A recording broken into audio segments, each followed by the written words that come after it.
My mill stole my collection of vintage skeleton keys to sell at a pawn shop and buy herself a new phone, but I reported her to the popo, so now she has to buy her way out of jail. Posted by you/my keys were stolen. My mother-in-law is insanely entitled, and my wife's enabling of her has made our marriage very difficult at times. My mother-in-law has come to us for money frequently because she keeps spending herself into debt, as she's a hoarder and a shopaholic. Her house is full of garbage, junk, and unopened items she never uses. The house is also rodent infested. She has one semi-clean room in the whole house, which is the master bedroom. She set it up like a small studio apartment with a futon to sleep on and use as a couch, an entertainment center with a TV and streaming services, and a makeshift kitchen consisting of the adjoining bathroom, a mini fridge, and a microwave.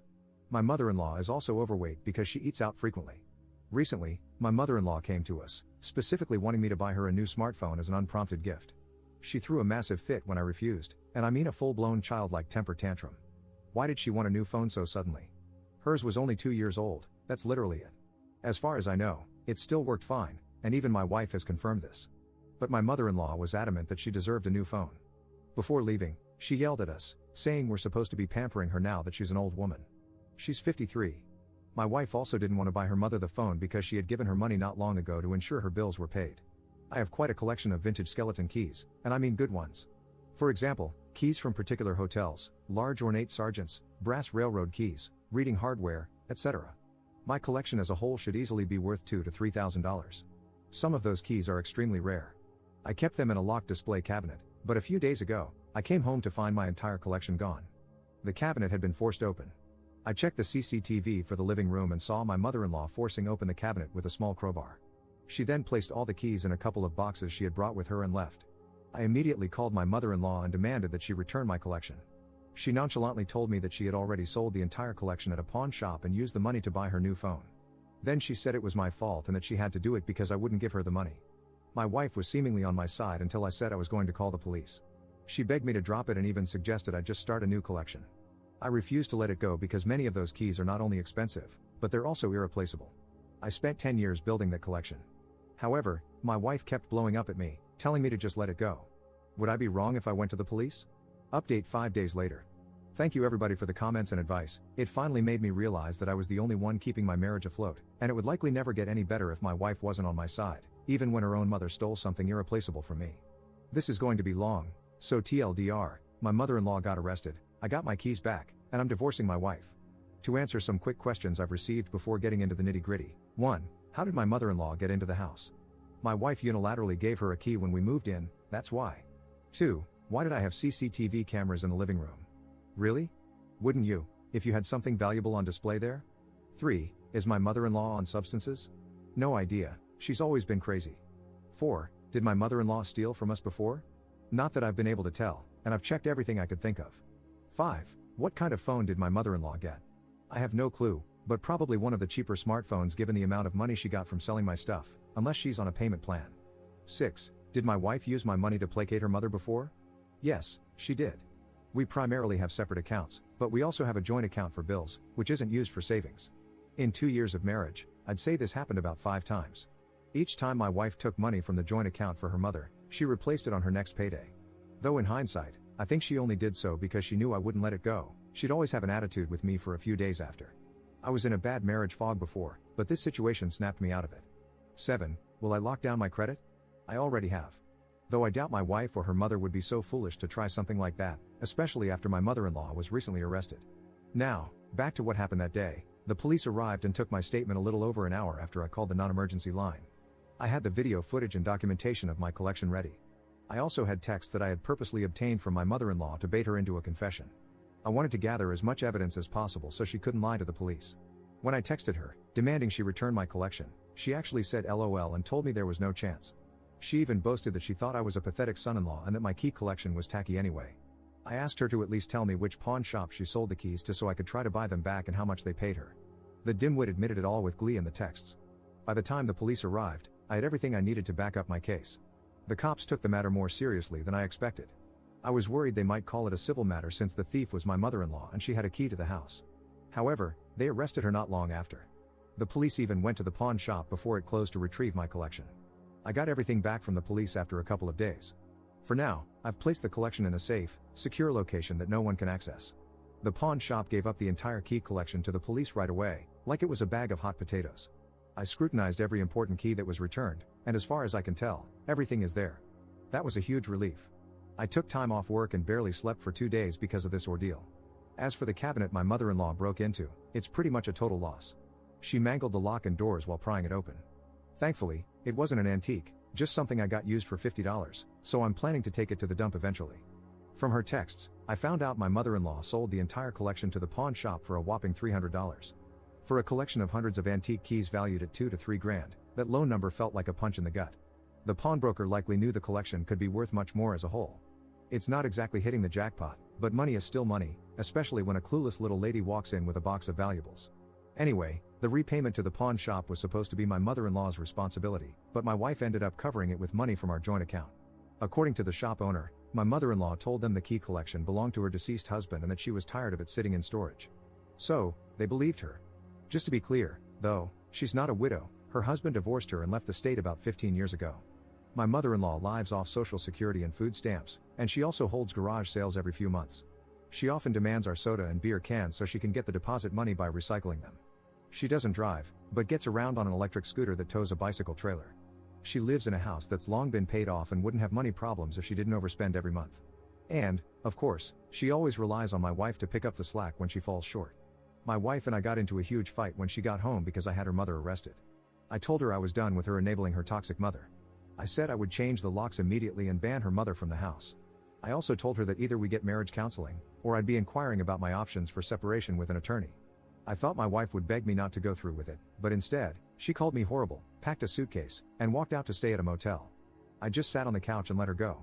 She kept looking back like she was waiting for me to ask her to stay, but I didn't. In the morning, she texted me saying she'd be bailing her mother out and wanted me to transfer her the money since I was the one who got her mother arrested. When I said no, she replied with a sarcastic, "Wow," and that was it. Not long after, I had a gut feeling and checked the balance on our shared bank account. My wife had taken out a significant amount of money. I wasn't sure if all that money was needed for bail, so I called the pawn shop later. The owner confirmed that my wife had come in and paid him back the $300 her mother received for the keys. He was also quite angry and made it clear he didn't want any of us in his shop ever again. I understood his frustration, and oddly enough, we ended up having a fairly long conversation. By the end, he understood that I wasn't part of the craziness. I tried to call and text my wife for hours, but she didn't respond. That evening, I managed to find her. I knew which motel she'd likely go to, and I was right, it was cheap and not far away. I found her car and figured out which room she was in. When she opened the door, she looked shocked to see me. I confronted her about the money she had taken from our shared account.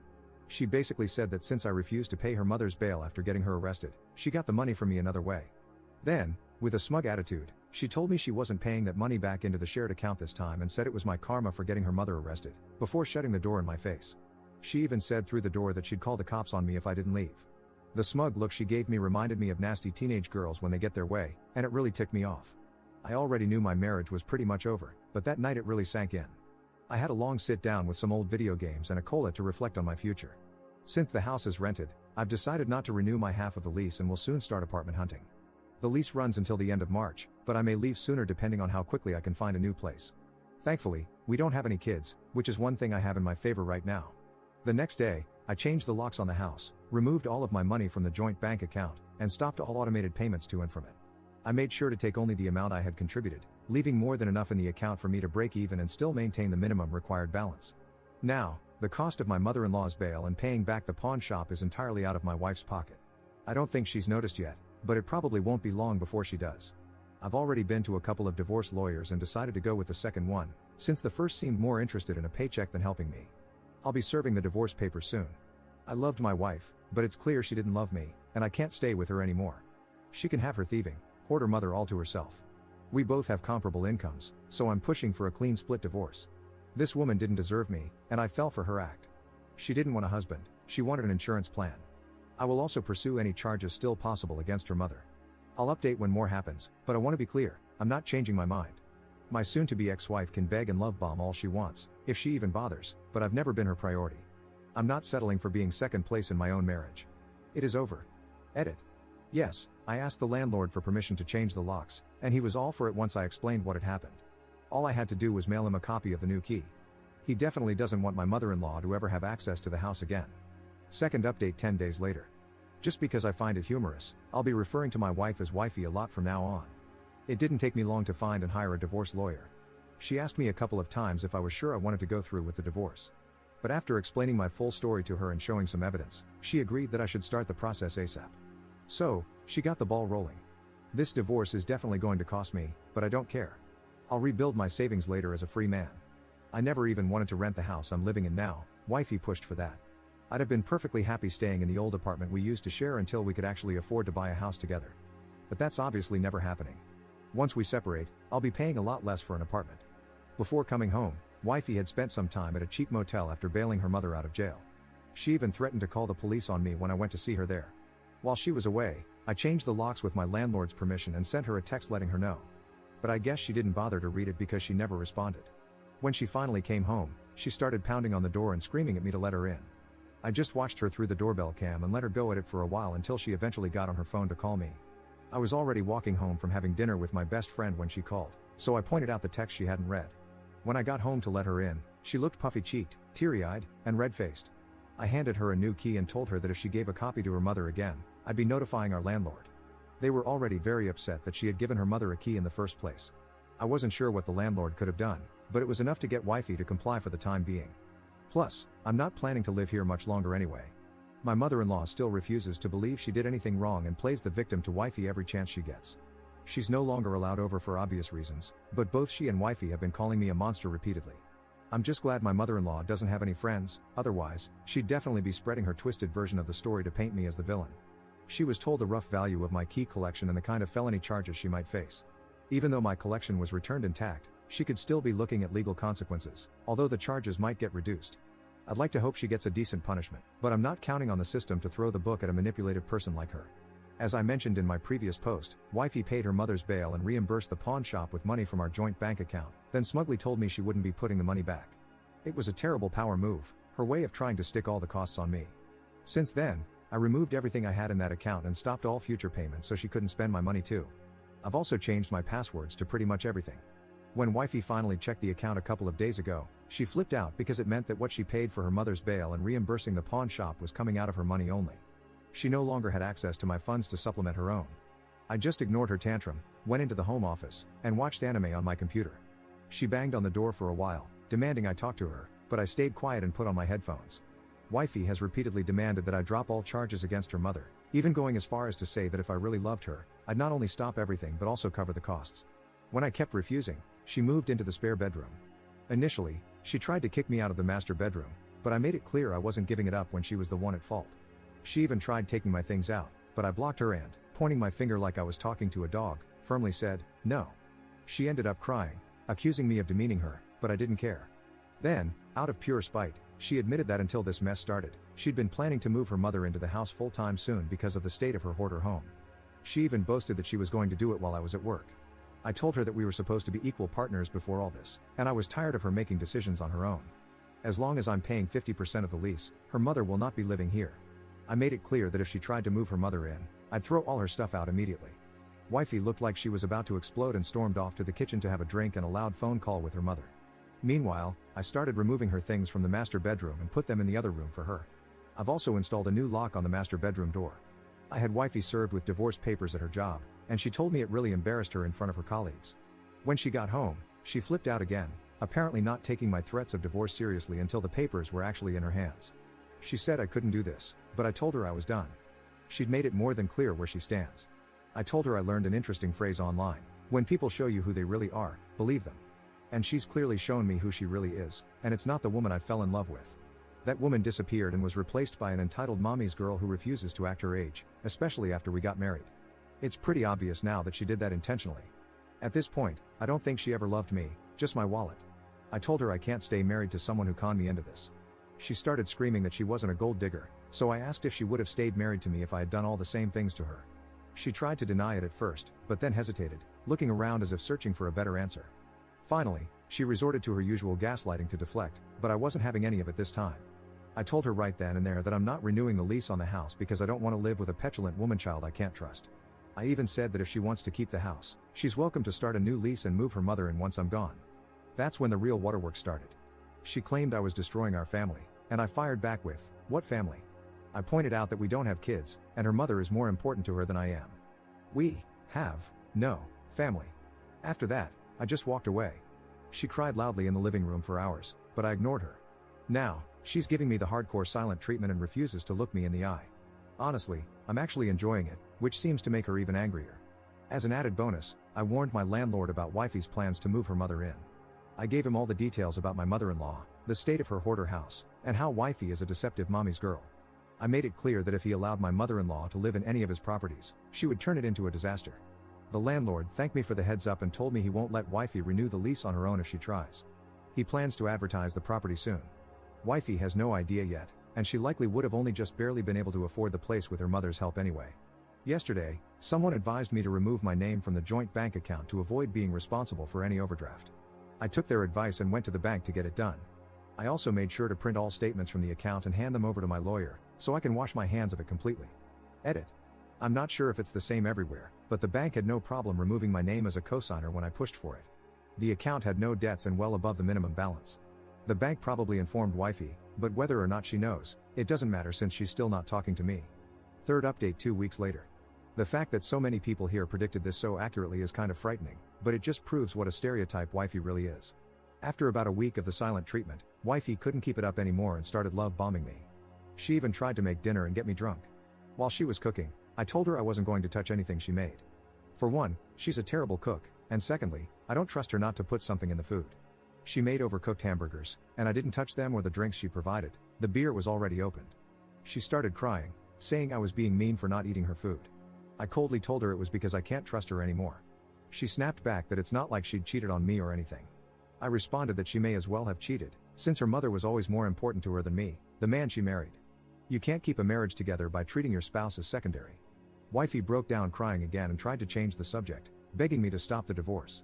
She said we could finally get the marriage counseling I'd wanted and promised she'd never try to have her mother live with us. I told her it was far too late for that. She had her chance, and she blew it, badly. She's already made it very clear where her priorities lie. In the past 2 years, she made no real effort to improve, only acting nicer in public. Why would I want to stay in such a toxic relationship? For once, she had to answer truthfully and admitted that she likely would have left me if I'd done the same things to her. But she still kept trying to convince me not to go through with the divorce, saying we could work things out. I couldn't listen to it anymore, so I just walked away and went into the office again. Wifey didn't stop and even tried to initiate intimacy multiple times. She tried touching me, running her fingers through my hair, and getting on her knees to entice me. But I didn't take the bait and stonewalled her attempts. She ended up gaslighting me with the "am I not good enough" line. I told her she used to be, but I just can't see her that way anymore. After I told wifey I couldn't see her that way anymore, she hit the bottle hard and ended up puking in the kitchen. At this point, I wouldn't put it past her to try and baby trap or frame me, so I've been locking the door when I sleep and even installed a hidden camera in the room. I want out of this house, but I can't leave until my new place is ready. Wifey has doubled down, sobbing and begging me not to go through with the separation and divorce, but nothing is changing my mind. I've already secured an apartment that'll be available in early to mid-March and have notified all utilities about the upcoming change.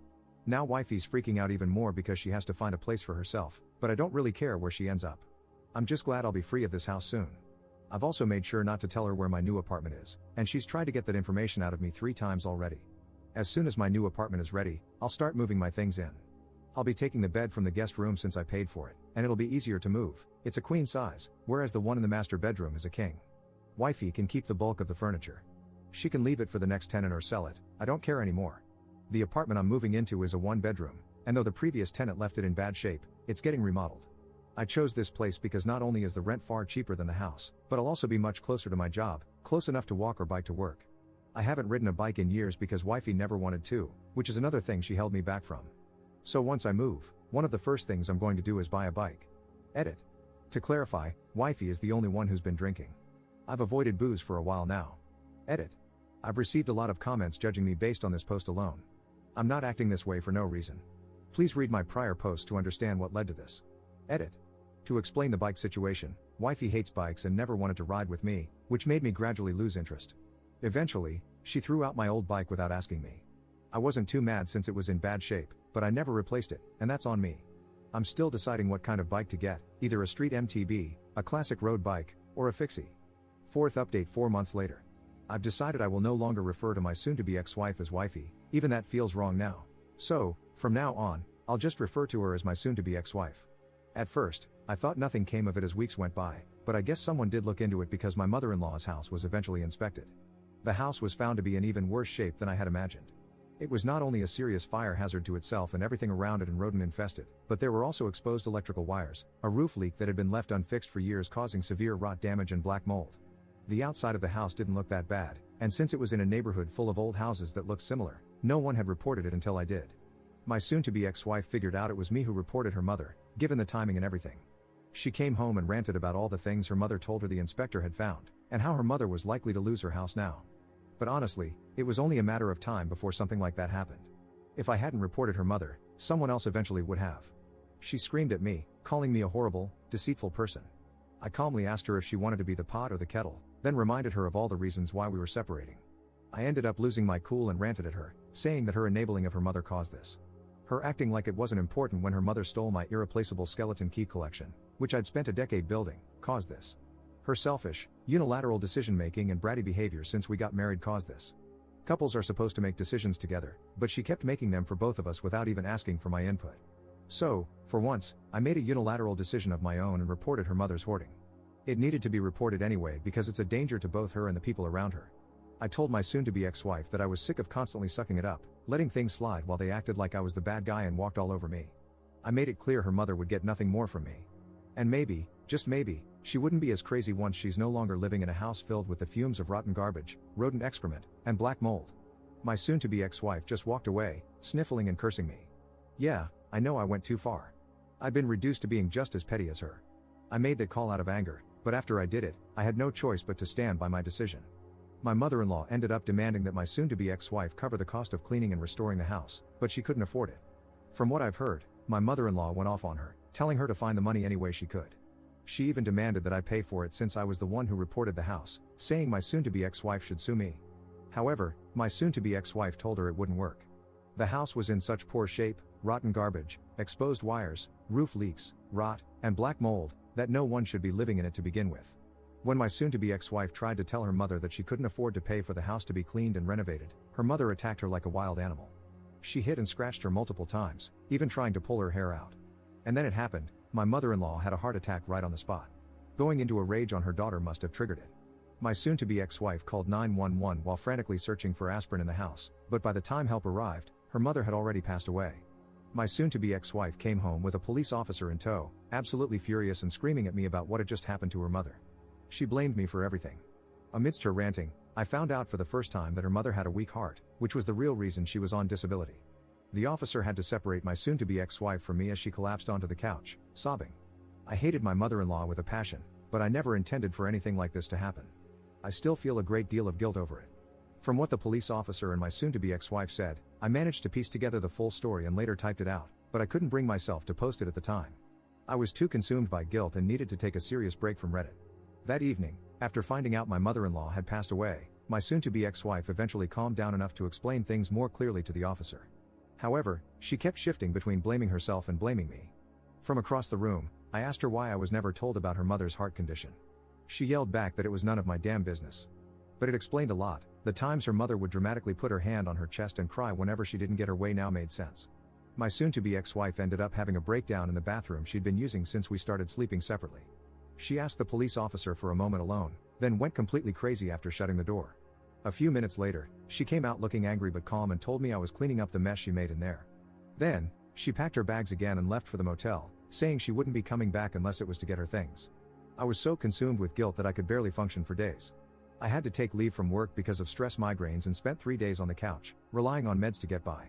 But after that, I managed to pull myself together. My friends keep telling me it wasn't my fault, I didn't know about her mother's condition, and my mother-in-law was clearly unstable. Regardless, what's done is done, and I have to live with it. Unfortunately, there's more that happened, and I'll share that in another post. Edit. I came back to find over 200 comments in my inbox, and I want to thank everyone for the support. It's too much for me to reply to each individually, so I'll respond from here. Did I move into that apartment in March? Yes, I did. The events of this post happened before that move. Is this post fake? I wish it were, but this is the reality I've been dealing with. Am I in therapy? Yes, I am. I've been in therapy for about a month now, and it is helping. A few people were against me in the comments, and I don't blame them. Yes, my mother-in-law's heart condition was unknown to me, and I set things in motion by calling the fire marshal. I understand that hoarding is a serious mental disorder, and I do feel guilty for what happened. I'm not made of stone. But at the same time, My mother-in-law was a narcissist who thrived on walking all over me, and even her own daughter. I get that losing one's home is terrifying, but if you don't take care of it and let it become a moldy, rodent-infested den, then you've let your home down. She was only living in one room because the rest of the house was too far gone. About a week ago, I drove by the property and saw that her house had been torn down. There's nothing but an empty lot now, which makes me think it was deemed an unsalvageable biohazard. Fifth update 3 days later. Just wanted to clarify that everything I'm sharing happened months ago. I took a break from Reddit for mental health reasons, so if some things seem like they're happening quickly, it's because I'm recounting events that already occurred. I'm just posting the stories now to get them out. To those who kept telling me not to divorce, claiming that my wife loved me, you couldn't have been more wrong. I honestly couldn't tell if some of you were trolls or just naive fools. Some even brought religion into it. Let me be clear, I don't care about anyone's religious views on divorce. They're not me. They're not living my life. It's like the example of a rich man saying he knows how hard it is to pay for gas when he drives $1 million car. He can't understand the struggle of paying for gas when he has the wealth to buy such an expensive car. In the same way, people can't claim to know whether my soon-to-be ex-wife loved me just because they didn't live with her, didn't deal with her mother, and didn't suffer at their hands. So, they have no valid reason to say they knew better. My soon-to-be ex-wife pretty much admitted to my face that she only married me for financial security. So yeah, I was right all along. She spent years grooming me so she could trap me in marriage and walk all over me. And yes, she had plans to baby trap me after I initiated the divorce. I've confirmed this. After her mother died, she dropped any pretense of wanting to save the marriage. In my last post, I explained how I reported my mother-in-law's hoarding, which led to her house being inspected and scheduled for condemnation. She demanded that my soon-to-be ex-wife pay for the repairs, but when my ex said she couldn't, her mother went completely ape on her and then died from a heart attack shortly after. It turns out she had a congenital heart condition, something I didn't know about until after she passed. For years, I was told she was only on disability for mental health issues, but she actually had a weak heart. The stress of potentially losing the only home she had lived in for decades likely pushed her over the edge, and her heart gave out when she attacked her daughter for not being able to afford the repairs. I still feel guilty about what happened, but it's in the past now. My mother-in-law's house was torn down at some point, though I'm not sure when. About a week before making my previous post, I drove by, and there was nothing left but an empty lot. It was likely declared a biohazard. I'm not sure if my soon-to-be ex-wife owns the property now or if it was sold, but I can't imagine she inherited anything good from her mother's hoarder den. That house was in such bad shape, I even saw a rat scurrying across the top of the hoard once. Many commenters were spot on about my soon-to-be ex-wife's love-bombing behavior being an attempt to baby trap me. A few days after she left for the motel following her mother's death, I went into the bathroom she tore up during her meltdown to clean it. She'd left it in quite a state. While cleaning, I found a bottle of pills in the wastebasket labeled fertility support. When I removed the cap, the paper seal had already been torn out. After Googling it, I found out it was a common over-the-counter female fertility vitamin that anyone could buy online or in stores, not a prescription. When my soon-to-be ex-wife came to get more of her things, I confronted her about it. She admitted that she had hoped to get pregnant so I wouldn't divorce her, but that was before her mother died. After that, she said she'd never want to touch me again. She scoffed when I told her I'd already been feeling that way toward her for a while. I never did find out if she put anything in the food or the open beer she tried to serve me, but after searching the house thoroughly, I came up with nothing suspicious. So, she may have just wanted to get me drunk. I can't express how relieved I am that I didn't end up having a child with this woman. I wasn't allowed to attend my mother-in-law's funeral. Not that I wanted to go, but my soon-to-be ex-wife specifically told me she didn't want me there. I understood and told her so. However, later on, she posted online that she was furious because barely anyone from her family showed up, not even her father. She then lied, claiming that I was invited but refused to attend, which was completely false. Thankfully, I had screenshots of our texts proving that I was explicitly uninvited. After my soon-to-be ex-wife left the house following her mother's death, she stayed at the motel for an extended period, moving her stuff out bit by bit, either to storage or a friend's place. I didn't help, so I'm not sure. Friends later told me she eventually found a studio apartment but hated the small space after living in a house. She was even seen looking miserable at the local laundromat. Our former landlord agreed to keep the extra furniture that neither of us could take since the new renters were happy to use it. Contrary to what many of you thought, my soon-to-be ex-wife didn't sabotage the house in any way other than her bathroom tantrum. However, she flat out refused to help pay for a cleaning service, clearly doing it to spite me. Rather than wasting time arguing with her, I hired a cleaning crew myself. They and I left the house spotless, and I got my half of the security deposit back without any issues. I ended up buying a used Kent Ridgeland bike and started riding again. I don't have the same passion for it that I used to, but I do enjoy my short cruises around town. After her mother's funeral, my soon-to-be ex-wife went into full hate mode. She started badmouthing me on social media, spreading lies about me because she blamed me for what happened to her mother. She accused me of being physically, emotionally, and financially abusive, which was completely untrue. If anything, she was the one who treated me that way. She also downplayed the value of my skeleton key collection, continuing to claim it was worthless. Thankfully, word had already spread through my friends and some former mutual friends about what really happened. They commented on her posts, setting the record straight to the point that she eventually took the posts down. Still, I got messages from angry flying monkeys who bought into her lies. The most common accusation was that I ended a sick old woman's life over a key collection. I responded to them by explaining my side of the story and showing evidence, including texts proving I wasn't invited to the funeral. I made it clear I was sorry my mother-in-law died, but I couldn't have predicted she'd have a heart attack. Plus, her house was in such bad shape, it was unlivable. A few people apologized after hearing the truth, most just stopped talking, and some continued to call me a liar, so I had no choice but to block them. I ended up contacting my soon-to-be ex-wife to let her know that I'd file a defamation lawsuit on top of the divorce if she didn't stop posting lies about me. Given the potential impact on her career, it likely wouldn't have gone well for her. I had already screenshotted everything I needed from her profile before she deleted the posts. She tried to accuse me of blackmail, but she eventually stopped. She later tried to play it off as just being angry in the moment, but the damage was done, her lying had been called out, and she lost all credibility. She ended up shutting down her social media entirely and called me afterward to blame me for it. During the call, she mocked me, saying she was glad I was divorcing her. She also insulted me, saying I never satisfied her in bed because I was too vanilla, and said she wished she could have gone back to her ex-boyfriend. That last part actually stung a bit. To clarify, my soon-to-be ex-wife never cheated on me. A lot of people, including my friends, assumed she had, but no, she just spent a lot of time with her mother. I've also spoken with the guy who dated her before me. Some of her former friends were still in touch with him and gave me his number. He told me he dumped her because she and her mother treated him the same way they treated me after I married her. That means the 3 years they played nice was part of a calculated move.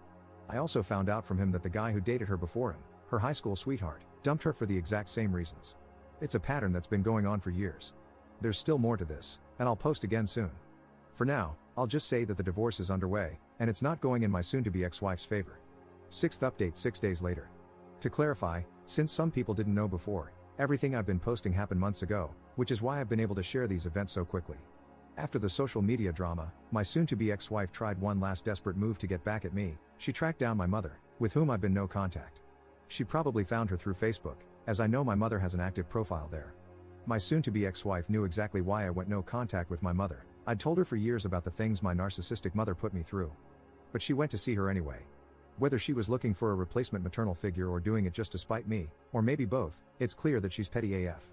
Despite being years of no contact with my mother, she wasn't far away since I never moved too far from where I was raised. My soon-to-be ex-wife fed her a very embellished sob story. I got a call from a number I didn't recognize, and it turned out to be my mother. The first words out of her mouth were, "How could you?"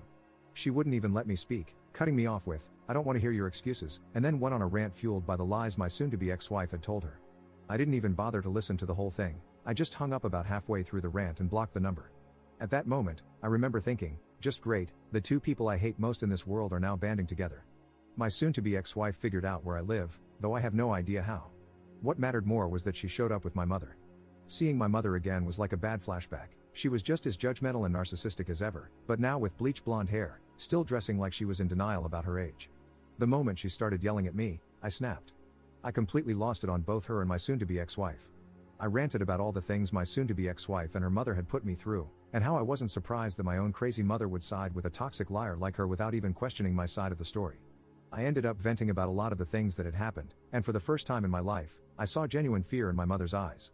She didn't even try to counter me. I don't know how long I was ranting at them. It was like word vomit, yell-splaining everything I had bottled up, to the point where I almost mentally checked out while my mouth did the work. I told my mother everything about what my soon-to-be ex-wife and her mother had done to me. I vented about the theft of my collection, about my mother-in-law's hoarding and the condition of her house, about how they trapped me in a fake marriage, and how my soon-to-be ex-wife admitted to trying to baby-trap me. I then pointed out how she brought my mother over to try and stick it to me. I looked at my soon-to-be ex-wife and said that if her grand plan was thinking my mother had any power over me, she was even dumber than I thought. And, yes, I went on about how she thought my skeleton key collection was worthless and explained exactly why it wasn't. It was one long, cathartic rant, and by the end, I could see both of them were taken aback. The police eventually showed up because a neighbor called them. Luckily, I had a CCTV camera set up inside my apartment, watching the door, and it captured enough to prove that I never laid a finger on either of them. When the cops arrived, they initially thought I was the bad guy. Seeing a grown man yelling at two cowering women didn't exactly look good. But they took the time to listen to my side, and I showed them the camera footage, which helped. My mother looked downright scared of the cops and didn't even want to talk to them. As for my soon-to-be ex-wife, she knew exactly what I would do if she lied to the police, so she kept it honest. They both admitted they'd only come over to give me a talking to. Sure, right, like that was all they had in mind. Who knows what those two would have tried if the police and my temper hadn't intervened. No one was arrested, but I made it clear to the police that I didn't want my mother or my soon-to-be ex-wife coming back. After they left, I went to the police station to file a report to create a paper trail, just in case of future stalking. One of the officers tried to make it seem like I was overreacting, saying it was unnecessary since they had only shown up at my door. He also seemed a bit offended that I was filing a report against my own mother and soon-to-be ex-wife. I calmly told him he didn't know these people, they're relentless narcissists. The next day, I texted my mother from the number she had called me from and explained everything in detail, even sending her screenshots as proof. I made sure to communicate via text for two reasons. 1, so I wouldn't have to actually hear her voice, and 2, because I could screenshot the conversation and provide it to my lawyer for my divorce case against my soon-to-be ex-wife. My mother claimed that my soon-to-be ex-wife had told her a completely different story, accusing me of being abusive in various ways. I told my mother that she was free to have a relationship with my soon-to-be ex-wife, but I wanted nothing to do with either of them. I made it clear that if either one of them showed up at my apartment, or any future place I might live, I'd call the police. My mother didn't respond for several days. I also messaged other relatives about what had happened and asked them to spread the word, just in case my soon-to-be ex-wife tried playing the victim with them too. Thankfully, it seems like she was smart enough not to bother, as none of my relatives heard a word from her. My soon-to-be ex-wife ended up having a huge fight with my mother, and my mother kicked her out. My mother finally texted me after that, saying she didn't want to risk staying on my ex's side when it meant getting dragged into the crossfire. She even gave me a short, somewhat apology. I accepted it, figuring it was good enough, since getting my mother to apologize for anything is like pulling teeth. I told her I still didn't want a relationship with her, especially because I know she still defends the way she raised me. She responded that she understood and then, in typical fashion, told me to have a nice life in a somewhat passive-aggressive way. After that, I re-blocked her number. My soon-to-be ex-wife still hasn't retained a lawyer for our divorce, either then or now. I'm pretty sure she realizes she can't win, given all the evidence I have against her. Every dumb thing she did just gave my lawyer more ammunition to work with. She hasn't been fighting back much at all, and honestly, there's nothing to fight over. Our only joint assets were the shared bank account and the rented house. I've already taken my name off the account, and we both moved out of the house. I've locked down my credit, have cameras installed, and I'm not taking any BS from her. I think she might be scared of me at this point. Not long before I started posting again, she moved out of state. Apparently, she got a job transfer and notified my lawyer where she was going. She'll still need to come back whenever she has to appear in court, but unless something else crazy happens, I probably won't need to update again until after the divorce is finalized. 7th update 3 months later. It's been a while since I posted, but here's the final update. I'm officially single now, as my divorce was finalized a couple of weeks ago. My ex-wife did try to drag things out a bit, and she even brought in a last-minute flying monkey to annoy me. But that failed miserably. Honestly, it seems like my ex is pretty broken now. Aside from the fact that her mother was a financial and emotional drain while she was alive, my ex was also heavily dependent on needing her mother's love and validation, especially after her father walked out on them both. Of course, giving that kind of filial piety to a narcissist is exactly what they want, and it led my ex to make some terrible choices. After her mother died, she tried to put me through hell again, but it kept rebounding on her. To sum up everything about the last flying monkey in one paragraph, she contacted me in mid-August, waking me up at 7 a.m. on a Sunday morning. I answered the phone by reflex, and this woman was quite the diva. She went off on me in a way similar to how my mother did when my ex went crying to her, basically trying to start an argument. She started accusing me of things and followed up by saying I need Jesus. I was too tired to care, so I just hung up and blocked the number, though it still ruined my Sunday. The flying monkey then tried to come at me on social media, which was her big mistake. Her account had her name and face on it, so I screenshotted everything. I told her I'd file a harassment case if she didn't leave me alone. She promptly shut up and blocked me. After that, I texted my ex and told her I don't care who her new friends are, but if she keeps defaming me and spreading lies, I'll sue her. I had all the evidence I needed. Surprisingly, she admitted fault, promised it wouldn't happen again, and that was the end of it. A few months ago, a commenter gave me quite a scare, suggesting that the timing of the police showing up when my mother and ex were at my door was a little too convenient. They hinted that my ex or mother might have called the cops in advance to ensure they arrived just as I was going off on them. Thankfully, I had CCTV footage proving my innocence and that they provoked me. Just in case, I had my lawyer look into it, and it turns out there was no foul play involved. It really was just a neighbor who called the police, though I still don't know which one. If my ex or mother had called the police, we could have used it as ammunition for a false police report, but in the end, it didn't matter. My lawyer and I had a solid pile of evidence to use in divorce court, and even the last-minute flying monkey got added to the list. I'm still going to therapy, and I've been told that despite my messed up past with my mother, ex-wife, and mother-in-law, I've handled things pretty well given the circumstances. However, I'm dealing with lingering trust issues when it comes to meeting new women, which will take time to improve. I'm fine around female friends and women I've known for a while, but with any new woman I talk to, or even feel attracted to, I instinctively avoid getting close. My therapist agreed that my decision to swear off marriage for the rest of my life is completely valid, and that not everyone needs to conform to the idea of marriage. But deep down, I'm still seeing any new woman as someone to avoid to protect myself. I've been working on getting better about it, but it's a slow process. In the end, my ex basically admitted surrender in divorce court and eventually transferred out of her job, moving to another state. The only time I saw her in person again was at the final divorce hearing. Unlike me, she never hired a lawyer for the divorce, probably because she knew she was already screwed, or maybe she just couldn't afford one.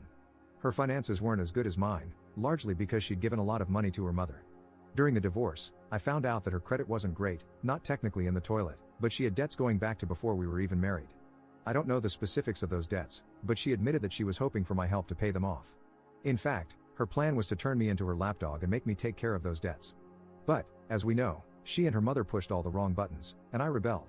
Everything I've shared in past posts shows how messy it got, but at least the divorce confirmed what I had already known: she was only in the marriage for financial security. During the divorce hearings, my ex mostly avoided insulting me or even making eye contact. At first, she tried to act overly scared of me and still claimed her mother's death was my fault. I owned up to reporting my mother-in-law's hoarder house, but I explained that I could never have predicted she'd have a heart attack. The house was unlivable and dangerous, not only to my mother-in-law but also to the people around it. The judge was appalled by the information on the house's condition, and my ex couldn't deny any of it. The judge also saw right through her manipulation tactics, especially after reviewing the stack of evidence I had on her and her mother. Once called out, my ex stopped crying, straightened up, and just looked defeated. Right after the divorce was finalized, my ex stomped out the door, and that was the last time I saw her in person. We didn't have any real shared assets. The house we used to live in together was rented, we both owned our vehicles outright under our own names, we didn't have kids, and we both made about the same amount of money. However, I still had the advantage with the recordings, CCTV, bank records, screenshots from social media, texts, the situation of her getting my mother involved, the flying monkeys, and other things I've mentioned in these posts. My ex didn't deny anything after seeing all the evidence. In the end, she just talked about random things before finally agreeing to an amicable, clean split divorce. No alimony, and we went our separate ways. Someone here also advised me to petition for my ex to change back to her maiden name, which I did. She agreed to it with no issue. For whatever reason, she called me, and we spoke one last time over the phone just last week. She admitted that while she still hates my guts with a passion, she finally realized what her toxic mother had done to her. I'm not sure how much I believe that, but it doesn't matter anymore. She said she'd made new friends after moving and, for once, was only having to support herself and no one else. I wished her well, and that was that. We didn't end on a bad note, just a very neutral one. I'm a free man now, and I hope that any future partner I may have won't be like my ex.